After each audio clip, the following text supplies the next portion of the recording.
तो 1 जून को होने वाले आखिरी रण को लेकर जिस तरह से पूर्वांचल का समीकरण बनता बिगड़ता नजर आ रहा है, पूर्वांचल के इन 13 सीटों पर इतिहास से लेकर 24 में क्या कुछ समीकरण बनते नजर आ रहे हैं और किसके खाते में कौन सी सीट पहुंचने के आसार नजर आ रहे हैं, उसको लेकर हम करेंगे बातचीत। हमारे साथ मेहमान जुड़ चुके हैं। प्रदीप भटनागर जी नेता बीजेपी से हमारे साथ हैं, बहुत स्वागत है आपका कार्यक्रम में। इसके अलावा दारा सिंह यादव जी नेता सपा हमारे साथ जुड़ चुके हैं, आपका भी बहुत स्वागत है। और पिंकू तोमर जी राजनीतिक विश्लेषक हमारे साथ हैं, आपका भी बहुत बहुत स्वागत है। तो सबसे पहले प्रदीप भटनागर जी, सबसे पहले आपके पास आएंगे। 2019 को लेकर बात करें तो इतिहास आपका पूर्वांचल की इन 13 सीटों पर जिस तरह का रहा है, उसको लेकर चुनौती सबसे बड़ी एनडीए गठबंधन और बीजेपी के लिए ही मानी जा रही है। 11 सीटें पिछली बार 13 में से आपको मिली थी, दावा इस बार भी किया जा रहा है, लेकिन क्या लग रहा है आपको, क्योंकि जिस तरह से इंडिया गठबंधन में सपा और कांग्रेस साथ हैं, ऐसे में क्या लगता है आपको कि 11 या फिर 11 से ज्यादा?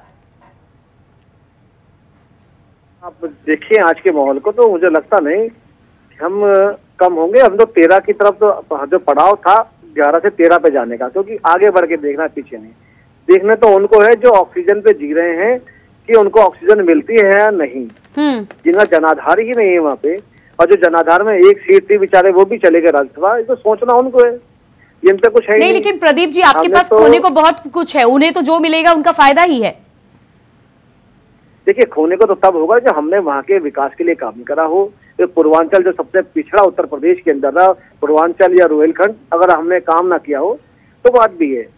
आज प्रदेश के अंदर लोगों को पता है कि भाजपा ने क्या करा है और सरकार ने क्या नहीं करा है। तो मेरे साथी विपक्षी बैठे, मुझे तो पता है जिस हाईवे पर चलते वो कभी बोलेंगे ही नहीं। वो ये भी मुझे पता है कि जिस हाईवे पे वो दौड़ते हैं और लाइट एलईडी जलती है वो क्या है क्या नहीं है। तो समझता ही है ना कि वो अच्छा बोलेंगे तो बेचारी जनता कैसे उन्हें सुनेगी, क्योंकि उनका तो काम है।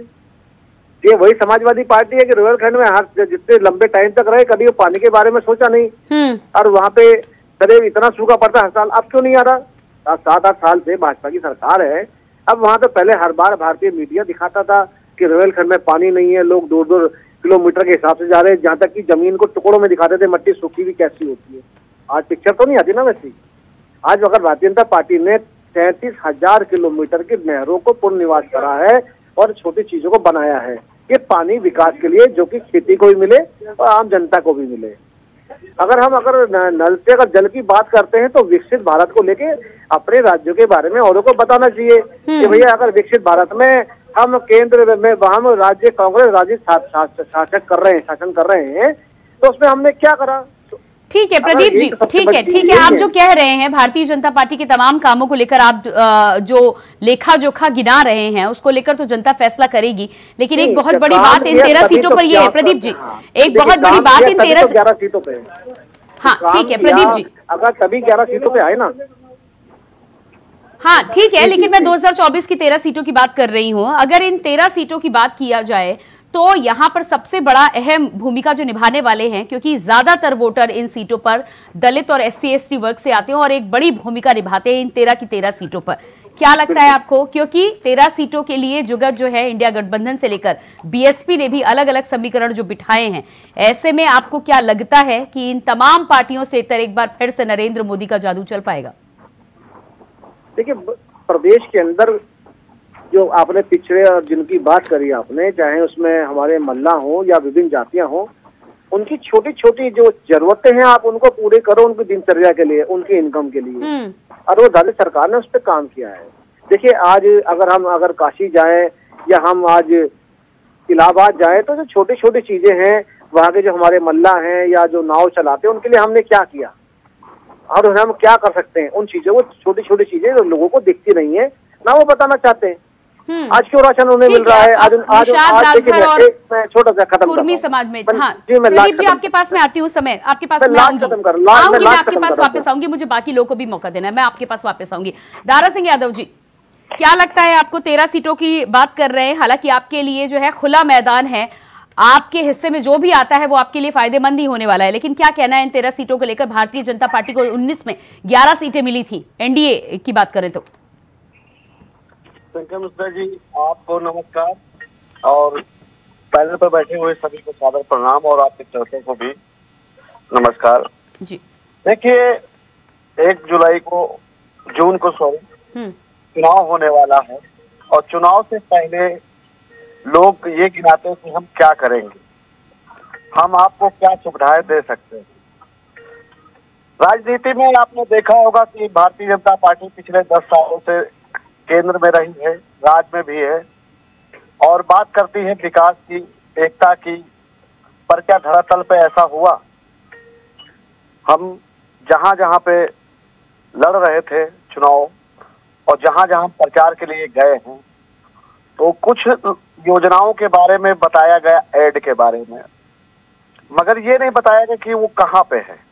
वो सिर्फ अखबारों में रह गया, मीडिया पे रह गया। नहीं, ठीक है दारा सिंह जी, उसको लेकर तो आप जाहिर सी बातें प्रचार प्रसार करते आ ही रहे क्षेत्र में, लेकिन जिस पीडीए को लेकर आपने यहाँ पर शुरुआत की थी, और इन सीटों की खासतौर से बात करें तो जिस तरह से आपको पता है अच्छे से कि दलित, SC/SC वर्ग, कुर्मी समाज, राजभर, निषाद, ये तमाम जो जातियां हैं इन 13 सीटों पर अहम भूमिका निभाती हैं। ऐसे में एक तरफ पल्लवी पटेल का आपसे अलग हो जाना, PDM का गठन हो जाना, RLD NDA के साथ जाकर मिल गई है, भारतीय जनता पार्टी और NDA के साथ करें तो उनके साथ निषाद, राजभर, कुर्मी समाज, ये तमाम लोग हैं।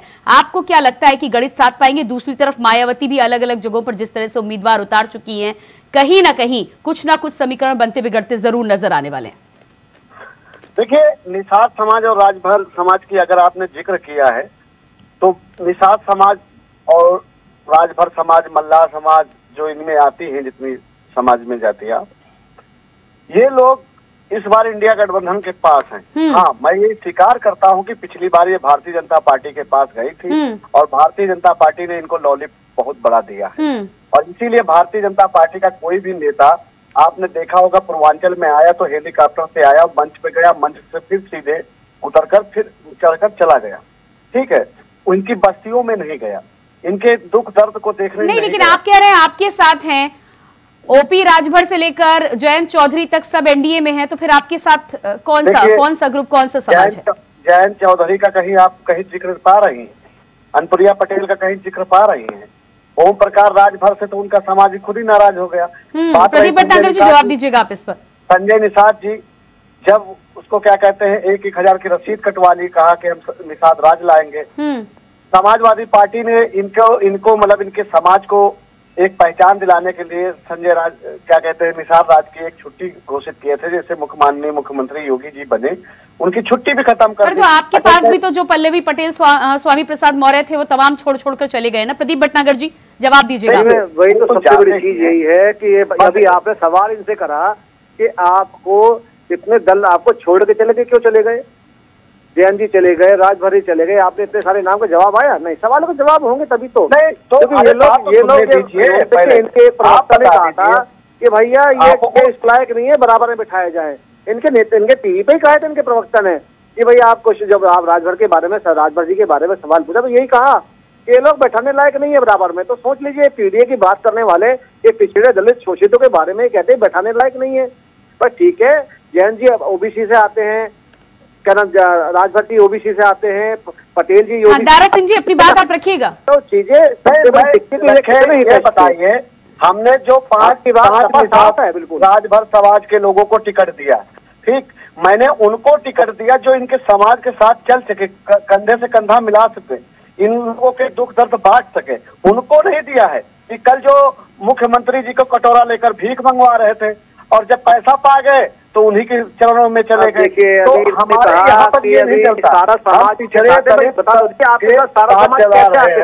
हम उनको खरीद रहे हैं। कौन सा विकास करा प्रदेश में? आप बता दीजिए उनका जो मछली पालन का सबसे अरे तो दारा सिंह यादव जी, फिर इस गठबंधन की आप क्या बात करते हैं? आप तो कांग्रेस के साथ हैं, जिनके साथ आप हमेशा दूर विरोधी रहे। बनवा के दे दिया, ये समाज आपके साथ कैसे है?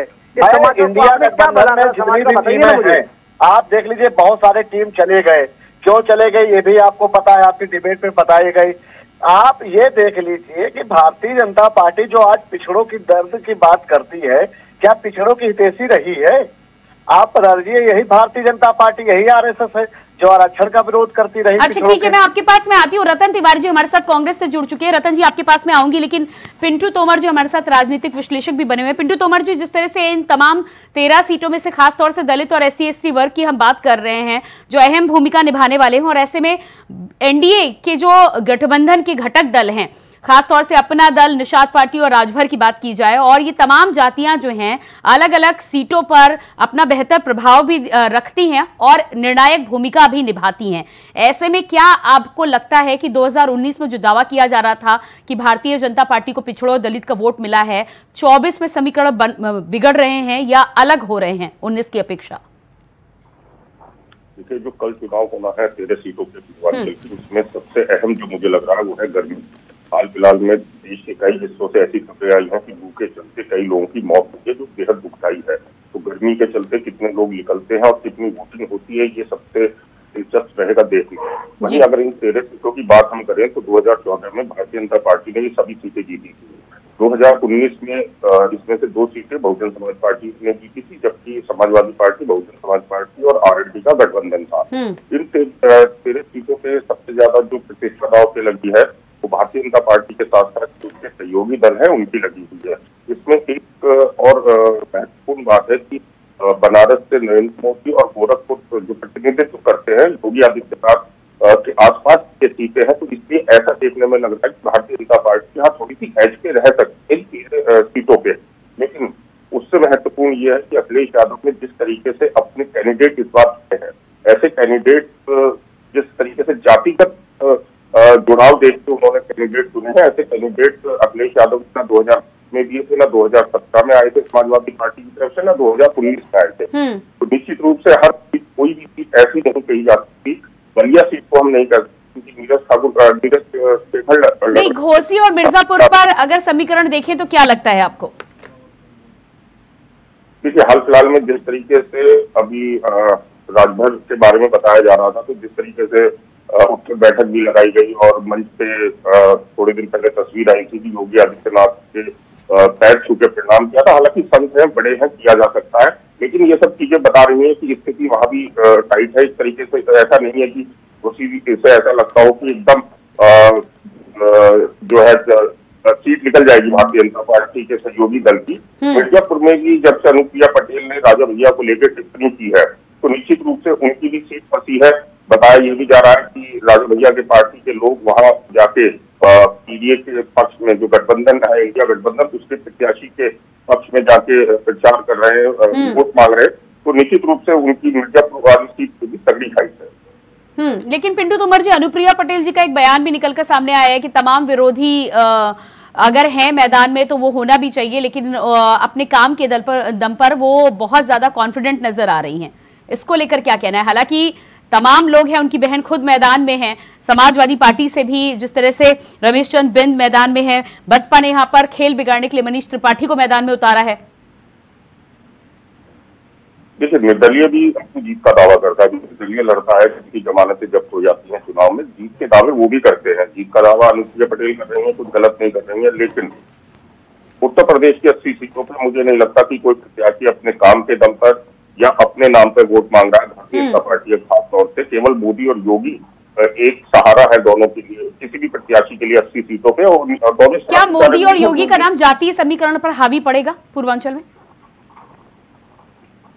बिल्कुल हो सकता है। हालांकि जैसे मैं बलिया का जिक्र कर रहा था, वहाँ सनातन पांडे है, ब्राह्मण जो है वो एक तरफा जा सकता है, उनको भारतीय जनता पार्टी का कोर वोटर माना जाता है। तो नीरज शेखर की भी राह जो है वो कठिन है। लेकिन ये भी फैक्टर कि मोदी और योगी फैक्टर जो है वो भारतीय जनता पार्टी के 80 कैंडिडेटों की बड़ी मदद कर रहा है। इसके अलावा आपको याद होगा मल्लिकार्जुन खड़गे ने कुछ दिन पहले 10 किलो राशन का वादा किया था। भारतीय जनता पार्टी फिलहाल 5 किलो राशन दे रही है, जो उसकी सरकार है। तो कांग्रेस को भी इसी मुद्दे पे आना पड़ा था। राशन जो है एक बहुत बड़ा फैक्टर होगा। उसके अलावा आयुष्मान कार्ड जो है, जो उसके लाभार्थी हुए हैं, उनका भी एक बड़ा फैक्टर भारतीय जनता पार्टी के प्रत्याशी को मिलेगा। रतन तिवारी जी, क्या कहना है इस पर? राशन बहुत बड़ा फैक्टर है, आपने 10 किलो का ऐलान तो कर दिया है, लेकिन उसके बावजूद भी कहीं ना कहीं माना जा रहा है कि मोदी योगी का नाम जो है वो तमाम जातीय समीकरण से ऊपर उठता हुआ नजर आ सकता है और इसका नतीजा कुछ भी आ सकता है। देखिए प्रियंका जी, ये राशन की बात कर रहे हैं। ये जो खाद्य सुरक्षा अधिनियम जो बिल था वो कांग्रेस पार्टी की सरकार ने लाया था। जो आज 80 करोड़ लोगों के घर पे जो राशन पहुंचता है वो कांग्रेस पार्टी की देन है और कांग्रेस पार्टी की योजना है। प्रधानमंत्री और योगी आदित्यनाथ अपने फोटो का ब्रांडिंग करके राशन के नाम पे वोट मांग रहे हैं, उनका काम। अरे लेकिन रतन तिवारी जी, किसको किसको समझाइएगा आप?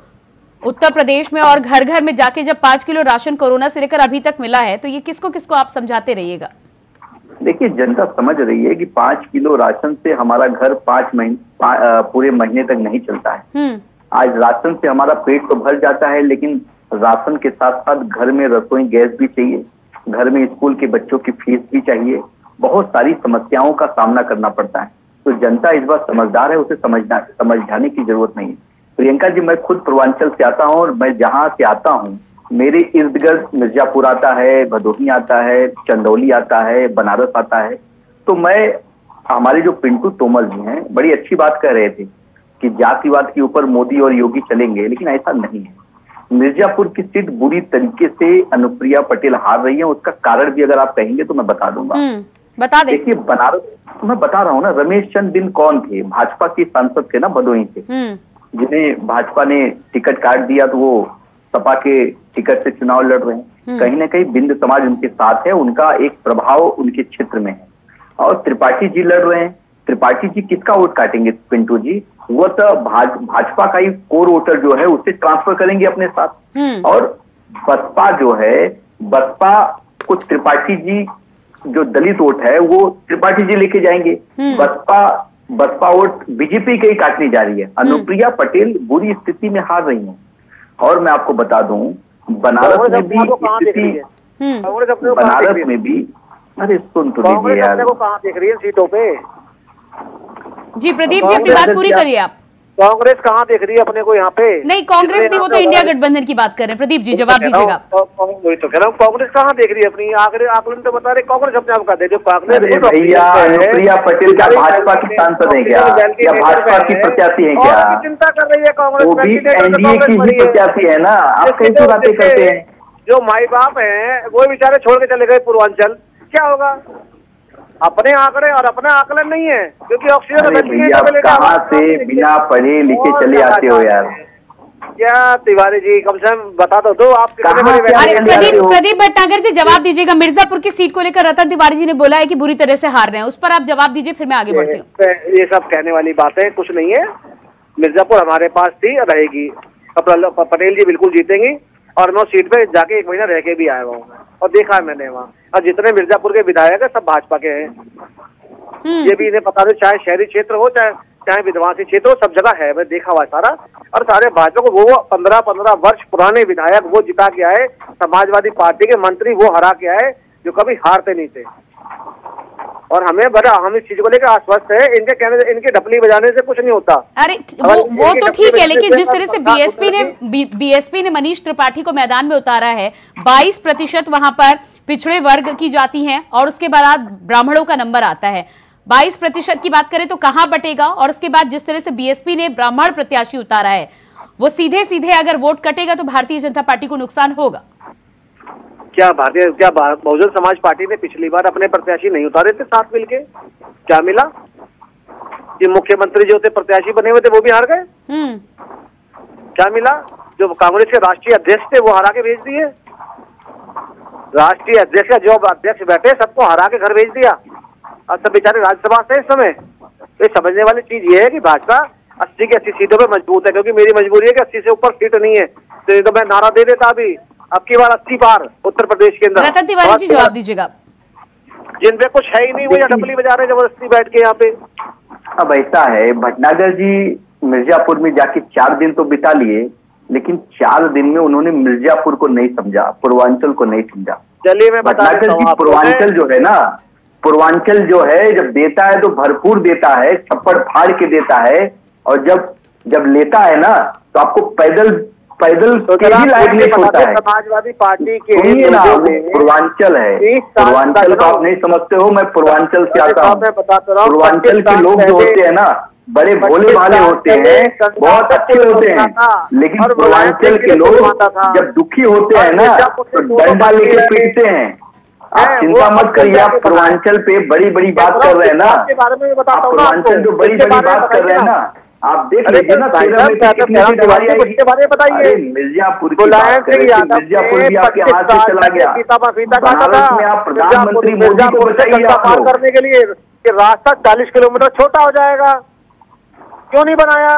3 बार रह लिए, वो बहन जी रह ली, तो क्यों नहीं बनाया?